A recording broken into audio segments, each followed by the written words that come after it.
আসসালামু আলাইকুম দর্শক, আজ আমরা বানিয়েছি সন্দেশ তৈরির জন্য 3 লিটার দুধ নিয়েছি। দুধ 3-4 বার বলক খেলে এর ভিতরে আমরা ভিনেগার দিয়ে দিব। ভিনেগার দিয়ে আলতোভাবে নাড়তে থাকব।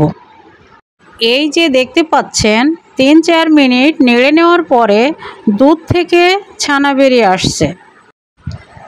এখন ছানাগুলো সেঁকে নিতে হবে। ভালো করে নরমাল পানি দিয়ে ধুয়ে নিতে হবে, যেন ছানার ভিতরে টক ভাব না থাকে। এবার ভালো করে চেপে চেপে পানি ঝরিয়ে নিব। ছানাগুলো হাত দিয়ে ভালো করে একটু ম্যাশড করে নেব।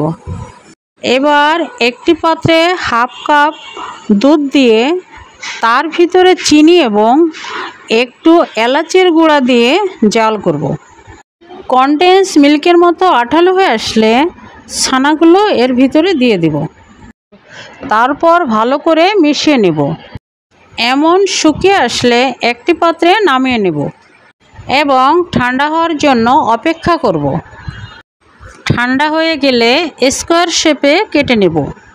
আমরা সন্দেশের সৌন্দর্য বর্ধনের জন্য এর উপরে জাফরানের একটি লেয়ার দিয়েছি।